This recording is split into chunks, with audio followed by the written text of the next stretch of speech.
This video is a 1972 Cadillac Fleetwood. Let's walk around the car a little bit and talk about it. Now you'll notice that it has the California blue plate, which came out in about 1969, and by 1972 they were up into the L series, and that's what this is. So we've got a 72 Cadillac Fleetwood with the blue California plate on it, and I'll say some more about that in just a few minutes when we get around to the other part of the car. Original car that just a driver cared for by longtime first owner,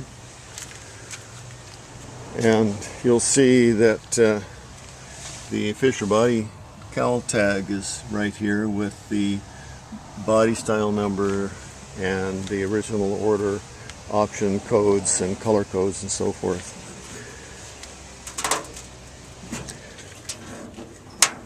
I'm going to try to do this all the usual way with one hand on the camera and one hand taking a picture. I hope that everybody understands my videos are kind of informational, just to help people look at cars. I'm not trying to sell anything or say anything negative about anybody else's videos or what they're trying to accomplish by putting the videos up. I just want to share the cars with you. This car is not for sale. That's not the purpose of the video. Okay, so looking inside the car, I look at again the bottoms of the doors, the rubber weather strips, condition of armrests and so forth, and what I think is expected or acceptable for a car of this age.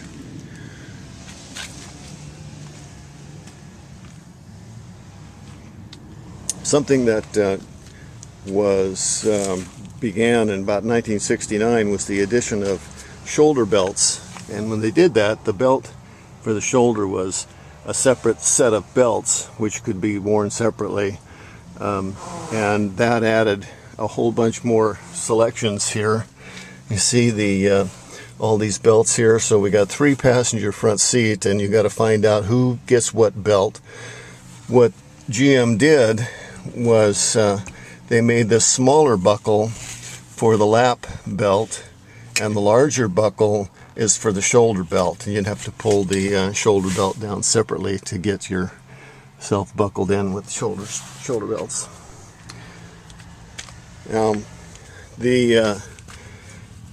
The thing that I see on some ads and videos is somebody will say, I have a Cadillac Fleetwood.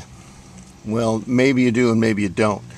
The interior by Fleetwood here is something that Cadillac has on some of the earlier cars that are not actually the Fleetwood model.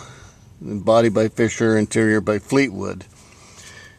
I get upset when I see a Cadillac Series 62 or a DeVille and they're advertising it as a Fleetwood. You need to know your car and what you're advertising before you put something up. So you guys pay attention to exactly what model car you've got. It'll help you out by looking at that cowl tag that's under the hood and see the model number and go online and do a search. Make sure you know what it is, which model you've got before you put it up there. So this is a 72 Fleetwood Brougham, and these cars had the pillar, the roof line there. It's not a hard top. It's actually a pillar or post type car. These are longer wheelbase cars, so that the backseat passengers had more room. This Brougham Fleetwood model came with, like I say, the bigger, longer wheelbase, and it has the footboards in the back for the passenger comfort. And again, we're looking at door jambs and paint and so forth. Yeah, this car's had one repaint.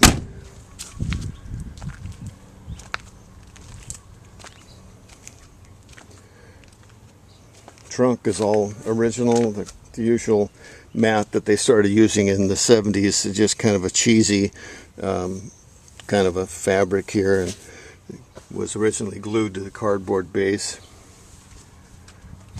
spare tire and cover. Got all these scratches and nicks going on from the original owner. I think in his later years he had a walker, a wheelchair, and throw it in there and it'd bounce around in the trunk and scratch the paint.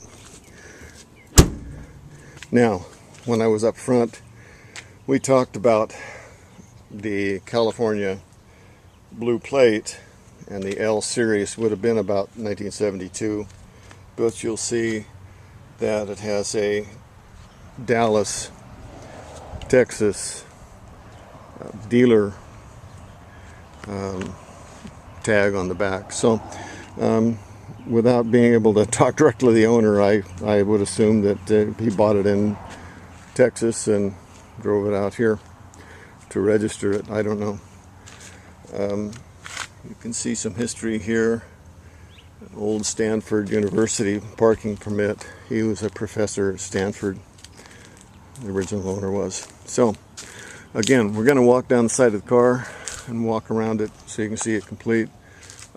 Good straight body. Don't know what's underneath that first repaint. It is what it is.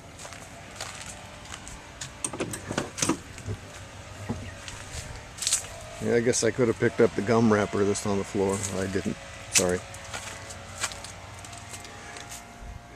These cars have a fiber optic system in it. That little that's this in the back window is got fiber optics led to it that will show you that your brake lights and tail lights are functioning when they're turned on. You can see them pretty well at night, looking in the rearview mirror, so you know you've got your lights working back there. Same thing on the front fenders. These are fiber optic fed, showing headlights, high beam, low beam, and turn signals.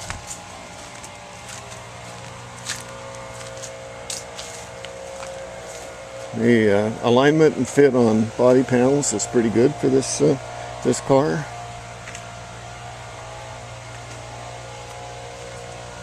Pretty amazing that these great big 500 and 472 cubic inch series engines with a 4-barrel carburetor run pretty well and get decent fuel mileage for what they are.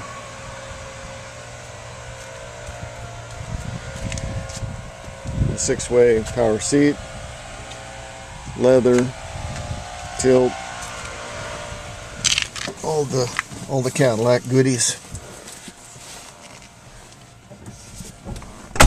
Back in the day, the original mirrors are adjustable from the driver's department. This is the adjustment for the right side mirror.